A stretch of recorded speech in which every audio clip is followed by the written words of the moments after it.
বিএনপিতে চাপাকানা চলছে এবং বিএনপি যারা ত্যাগী নেতাকর্মী রয়েছেন তাদের সবার মধ্যে প্রচণ্ড হতাশা।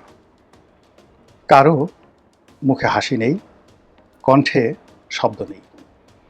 তারা ফিসফিস করে একে অপরের সঙ্গে আলাপ আলোচনা করছে আর আপনজনদেরকে ডেকে ডেকে বলাবলি করার চেষ্টা করছে, কি হলো, 17 বছর এত পরিশ্রম করলাম, 30 বছর, 40 বছর, 50 বছর রাজনীতি করলাম, বিনিময়ে কি পেলাম? এই কি নিয়তি? এটি কি হওয়া উচিত?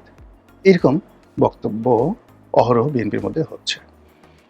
আমি যেহেতু এই দলটিতে একেবারে নতুন, তারপরেও দলের যারা টপ লেভেলে, যারা বিশেষ করে টক শোতে আসেন, সামাজিক যোগাযোগ মাধ্যমে খুবই অ্যাক্টিভ, তারপরে মানে যেটাকে বলা হয় দুধের স্বর শ্রেণী যারা আছেন, এবং এরাই সবাই মন্ত্রী এমপি হয়েছেন। এমপিদের কথা বলতে পারবো না, বাট যারা মন্ত্রী হয়েছেন মোরলেজ, বা টপ যারা সিনিয়র মোস্ট সংসদ সদস্যরা আছেন, তাদের সঙ্গে আমার যে সম্পর্কটি 2009 সন থেকে সামাজিক একটা সম্পর্ক গড়ে উঠেছে। আর বিশ্ববিদ্যালয়ে ছাত্র রাজনীতির কারণে বিএনপির যে সকল রাজনীতির, যারা মোটামুটি 80-র দশকে বিএনপির যে নিউক্লিয়াসটি তৈরি হয়েছে ছাত্র রাজনীতির, সেটা সেই 80-র দশকে। এখন এখানে নিরু বলেন, মানে আমি নিরু ভাই বলি সবাইকে, যেহেতু এখানে কন্টেন্ট তৈরি করছে, জন্য সব ভাইয়ের নামের সাথে না বলে যাচ্ছে, যেমন নিরু, অভি, নিরু, বাবলু, আমান, খোকন, ফজলুল হক, মিলন, নাজিমুদ্দিন আলম, মানে যাদেরকেই বলেন না কেন, তাদের সবার সঙ্গে ওই আমলে যে সম্পর্কটা হয়েছে ছাত্র জীবনে, ওটা এখনো পর্যন্ত অব্যাহত আছে। তারপর বিএনপির যে ব্যবসায়ী গ্রুপ যারা আছেন, সব ব্যবসায়ী গ্রুপ বিভিন্ন সময়টাতে যারা ক্ষমতায় থাকাকালীন সময়েও তারা লাভবান হয়েছেন বা ক্ষতিগ্রস্ত হয়েছেন, ক্ষমতার আগেও ক্ষতিগ্রস্ত হয়েছেন। বিএনপিপন্থী যারা সাংবাদিক আছেন, কবি আছেন, সাহিত্যিক আছেন, মোটামুটি সেই 80-র দশক থেকে আজ অবধি যে বিভিন্ন স্তরে বিএনপি সবার সঙ্গে সম্পর্ক ছিল এবং এখনও আছে। আর বিশেষ করে যারা টকশোতে আসেন, যারা মন্ত্রী এমপি হয়েছেন, যাদেরকে আমি বলি টপ লেয়ার, মানে দুধের স্বর যারা, এদের সঙ্গে সম্পর্কটা মানে বেশি। এর কারণ হলো অলমোস্ট এভরি নাইটই এদের সঙ্গে সেই 2009 সন থেকে বেশি বেশি দেখা হয়ে আসছে। এবং যেহেতু আমি এমপি ছিলাম, তো এমপি পদমর্যাদার যারা লোকজন আছেন, অর্থাৎ বিএনপি যারা এমপি ছিলেন বা যারা এমপি হতে পারেন, তাদের সঙ্গে যোগাযোগটা বেশি হয়েছে। ফলে এই যে একটা পরিবর্তিত পরিস্থিতি, সেই পরিবর্তিত পরিস্থিতিতে আমি প্রতি মুহূর্তে যে কথাগুলো শুনতে পাচ্ছি, যেটি হয়তো অনেকের কানে আসছে না। 1 2 নম্বরে যেহেতু আমার একটা প্ল্যাটফর্ম আছে, আমি এই যে আপনাদের সঙ্গে সামাজিক মাধ্যমে কথা বলি, তারপরে ধরুন ফেসবুকে একটা স্ট্যাটাস দিচ্ছি, 1 লাখ, 2 লাখ, 3 লাখ শেয়ার হয়ে যাচ্ছে বা লাইক কমেন্ট হয়ে যাচ্ছে। একটা ফেসবুক পোস্ট কখনো কখনো এই 2 কোটি, 2.5 কোটি বার দেখা হয়ে যাচ্ছে। তো যার কারণে হয় কি, মানুষজন বলে, অনেক বড় বড় মিডিয়া হাউস বলেন, অনেক বড় বড় সাংবাদিক বলেন, তারাও দেখা গেল যে একটু বলে যে ঠিক আছে, রনি সাহেবকে যদি কথাটা বলি আর সে যদি তার সোশ্যাল মিডিয়াতে এই কথাগুলো তুলে ধরে, তাহলে তাদের জন্য ভালো হবে। বিকজ দেখা গেল যে আপনি প্রথম আলোর কথাই চিন্তা করেন, প্রথম আলোর সার্কুলেশন কত। আমি সবচেয়ে বাংলাদেশের মানে যাকে বলা হয়, এই গত কয়েক বছরে একেবারে টপ চার্টে যে পত্রিকাগুলো ছিল, তার মধ্যে বাংলাদেশ প্রতিদিন 1 নম্বর। বাংলাদেশ প্রতিদিনে সেই আমি 2009 সন থেকে লিখছি। তারপরে এখন কালের কণ্ঠে লিখছি, প্রতি বুধবারে লিখছি। কালের কণ্ঠ এখন সার্কুলেশনের দিক থেকে বাংলাদেশ প্রতিদিনের পরে প্রথম আলোর পরে যে মানে পত্রিকাগুলো আছে, এগুলো মোটামুটি একই আছে, যেমন যুগান্তর, কালের কণ্ঠ, সমকাল, তাদের 5,000 10,000 ডিফারেন্স। তো সেই কিন্তু ইনফ্লুয়েন্সের দিক থেকে কালের কণ্ঠর ইনফ্লুয়েন্স বেশি। কালের কণ্ঠের নিউজের কারণে সেই গত কয়েক বছরে সারা বাংলাদেশে অনেক তোলপাড় হয়েছে। এই যে বেনজির সাহেবের চাকরি গেল, তারপর শেষে এই যে রাষ্ট্রপতিকে নিয়ে যে সাক্ষাৎকার দেওয়া হলো, মানে বাংলাদেশের গত 10 বছরে কালের কণ্ঠের রিপোর্টের কারণে যত তোলপাড় হয়েছে, এত তোলপাড় প্রথম আলো রিপোর্টেও হয়নি। তো সেই কালের কণ্ঠে আমি প্রতি বুধবারে লিখি, কিন্তু কতজন মানুষে পড়ে? কালের কণ্ঠে যতজন মানুষ পড়ে, তার চেয়ে ওই লেখা যখন আমি আমার পেজে দেই, ফেসবুক পেজে দেই, তখন বেশি মানুষ পড়ে। এই জন্য হয় কি, সমাজের বিভিন্ন স্তরের মানুষ, এমনকি যে একেবারে সাধারণ মানুষ, হয়তো কেউ আমার এই কন্টেন্ট দেখেন দিনাজপুর থেকে, তিনি তার একটা মনের কথা বলতে চান, তার কথাটা তুলে ধরতে চান।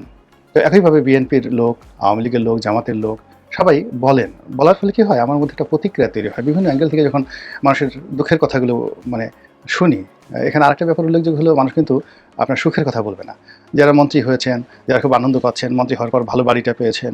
আজকে যেমন আমি আসছিলাম, আমার পিছনে বা পাশ দিয়ে আরেকজন মন্ত্রী আসছিলেন। তো আমি দেখলাম যে মন্ত্রীর গাড়িটা একেবারে নতুন চকচকে গাড়ি, অর্থাৎ সম্ভবত মানে 2024 সনে ওই যে এমপিরা অনেকগুলো গাড়ি এনেছিল লেটেস্ট মডেলের ল্যান্ড ক্রুজার যে গাড়িগুলো এনেছিল সেইগুলো তো সরকার সেগুলো সিজ করেছে খুবই ঝকঝকে, মানে গাড়ি এর একটা গাড়ি 8 কোটি 9 কোটি টাকা দাম, 4500 সিসির ল্যান্ড ক্রুজার মডেলের একেবারে LC 300 সবচেয়ে দামি গাড়ি। তো তারেক রহমান সাহেব যেটাতে চড়ছেন ওটা হলো প্রাডোর, কিন্তু প্রাডোর যে আপগ্রেডের যে গাড়ি এমপি এনেছিলেন মানে কোথায়, কিন্তু এগুলো তারা ছাড়াতে পারেননি।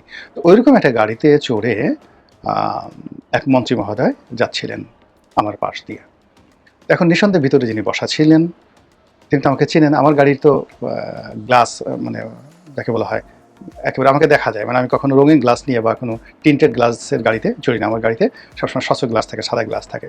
তো সেই গ্লাসে মন্ত্রীকে দেখা যাচ্ছিল না ভিতরে কোন মন্ত্রী, বিকজ তাদের গাড়িটা একেবারে পুরো কালো গ্লাস, কিন্তু মন্ত্রী তো আমাকে দেখতে পাচ্ছিলেন।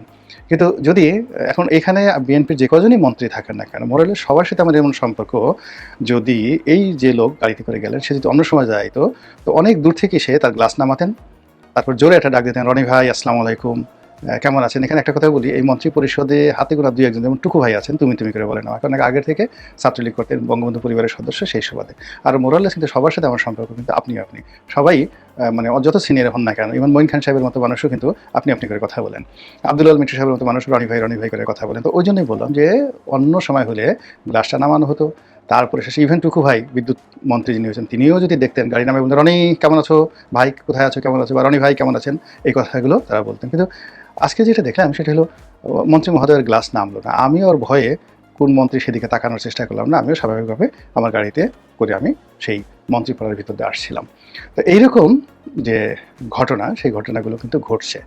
ঘটার পর হলো কি, কিছুটা হলেও আমরা যারা লোকজন আছি, এই যে আমি কথাটা বললাম যে আমি তো মন্ত্রী গাড়ির দিকে তাকালাম, আমি আশা করছিলাম যে মন্ত্রী গ্লাস নামিয়ে জিজ্ঞেস করবেন বা অন্য সময়ের মতো একটা হাক ডাক দিবেন, রাস্তায় দেখালে দৌড়ে চলে এসে হ্যান্ডশেক করবেন, কোলাকুলি করবেন, যেটা কথা সেই 2009 সন থেকে হয়ে আসছে।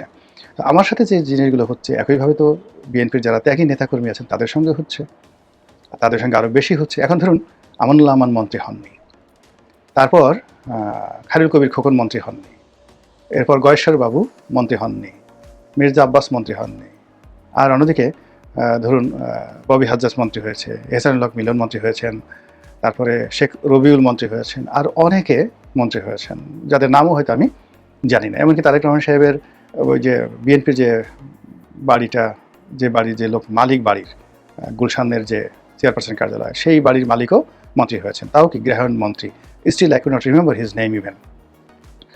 এখন এরকম অনেকে মন্ত্রী হয়েছেন, এখন তাদের সঙ্গে যখন বিএনপির শামসুজ্জামান দুদু, আসাদুজ্জামান রিপন, তারপরে সৈয়দ আশিফ আশরাফি পাপিয়া, কিংবা ধরুন রুহুল কবির রিজভি, তারপরে আরও অনেকে, এরকম সবাই নামিত বলা যেতে পারে, মানে যাদের সঙ্গে গত 17 বছরে বিএনপি নেতাকর্মীর সঙ্গে একটা প্রাণের হৃদয় তৈরি হয়েছে, সেই সমস্ত নেতা যারা আছেন, ত্যাগী যারা নেতা, তারা আসলে কেউই এই সরকারের সুবিধাভোগী নন।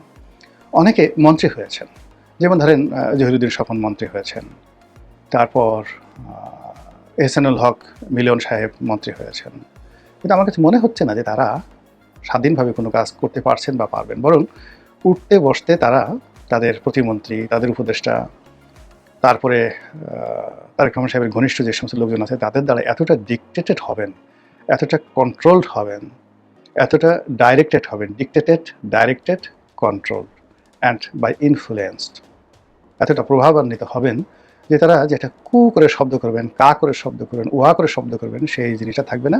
আর জাস্ট অবসর সময় যখন একটু সময় পাবেন তখন তারা চিন্তা করবেন এ কী হলো, হায়, হতাশা, ফ্রাস্ট্রেশন, দীর্ঘশ্বাস, তাদের অনেকের দেখবেন যে শরীর স্বাস্থ্য খুব দ্রুত 1-2 মাসের মধ্যে নষ্ট হয়ে যাবে, এবং অনেকে ঘন ঘন চিকিৎসা নেওয়ার জন্য দেশের ভিতরে বা বাইরে দৌড়াদৌড়ি করবেন। তো যেটা বলছিলাম যে বিএনপির মধ্যে একটা চাপা কান্না তৈরি হয়েছে, সেই চাপা কান্না হলো যে এমন সব মানুষ ক্ষমতার সম্মুখ সারিতে চলে আসছে যাদের হয়তো ক্ষমতা আসা উচিত ছিল কিন্তু এতটা সামনে নয়, অথবা তাদের হয়তো ক্ষমতা আসাই উচিত ছিল না, মন্ত্রী হওয়া উচিত ছিল না, এমপি নমিনেশন পাওয়াই উচিত ছিল না, বাট এই মানুষগুলো তারা ক্ষমতা ধর হয়ে পড়েছেন, এটা হলো বাস্তবতা।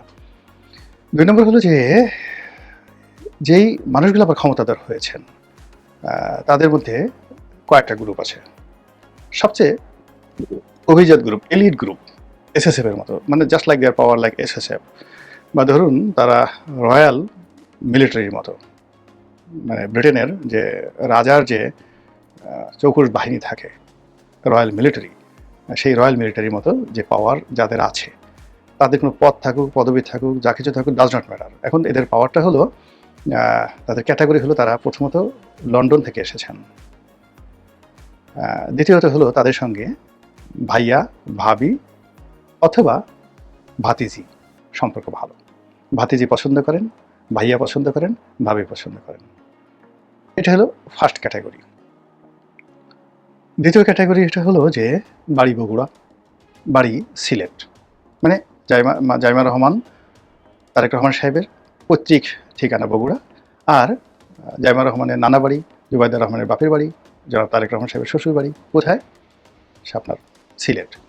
ফলে এই অঞ্চল থেকে যদি কোনো মানুষ লন্ডনে থেকে থাকেন বাড়িয়ে দুই এলাকাতে, ও মাই গড, মানে তারা যতই ভদ্রতা দেখান, যতই বিনয় দেখান, কিন্তু বিএনপির ওই ত্যাগী নেতা যারা আছেন ভয়ে থরথর করে কাঁপছেন যে ওদিকে যাওয়া যাবে না, তাকানো যাবে না, ওদিকে তাকালে মানে চোখ জ্বলে যাবে, ওদিকে তাকালে মানে শরীর থরথর করে কেউ, শরীরে বিদ্যুৎ তরঙ্গ প্রবাহিত হয়ে যাবে, এইরকম একটা ভয় তাদেরকে দেখলে। এই গ্রুপটা হলো একেবারে রয়্যাল গ্রুপ।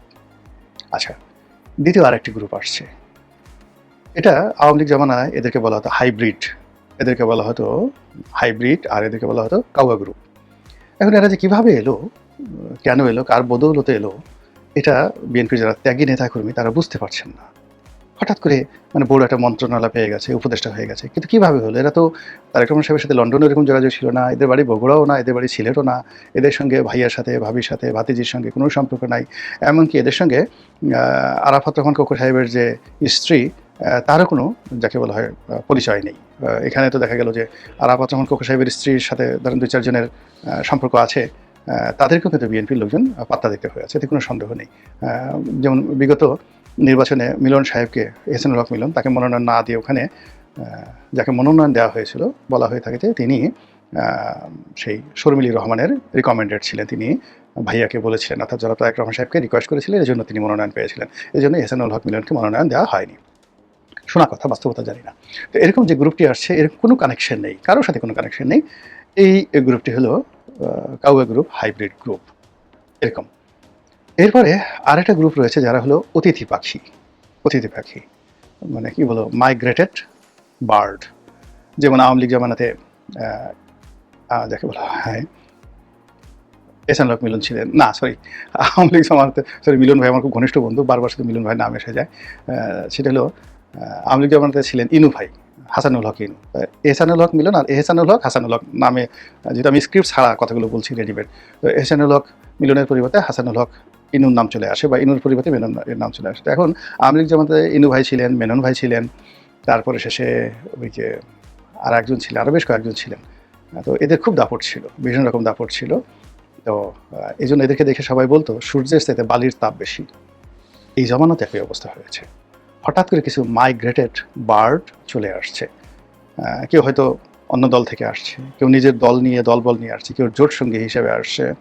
তারা ক্ষমতা দেখাচ্ছে না, তারা ভালো মানুষ, দলের জন্য মানে এই জোটের জন্য অনেক কিছু করছে, কিন্তু বিএনপির যারা ত্যাগী নেতাকর্মী তাদের তো মন মানছে না, তাদের মন মানছে না। তারা বলে যে আরে ও কয়দিন জেলে খাটছে, ও দলের জন্য কী করেছে, 17 বছর আমি এইভাবে জেলে গেছি, 200 মামলা খেয়েছি, আমি 40 বছর যাবত এই দলে রাজনীতি করছি, আমার কিছু হলো না, আর ওই মাইগ্রেটেড বার্ড হঠাৎ করে সাইবেরিয়া থেকে আসলো, এসেই এরকম একটা অবস্থা করে ফেললো, এটা কি হলো, হায় হায় হায়, দুনিয়া থেকে বিচার নাই। তারা এভাবে কিন্তু যাকে বলে হাপিত্তেশ করছেন। এর বাইরে আরও অনেক কিছু ঘটছে দলের মধ্যে এই অল্প সময়ের মধ্যে, যার কারণে বিএনপির মধ্যে কিন্তু এক ধরনের চাপা ক্ষোভ, চাপা উত্তেজনা, অস্থিরতা, এবং যারা পারছেন না তারা বোবা কান্না করছেন।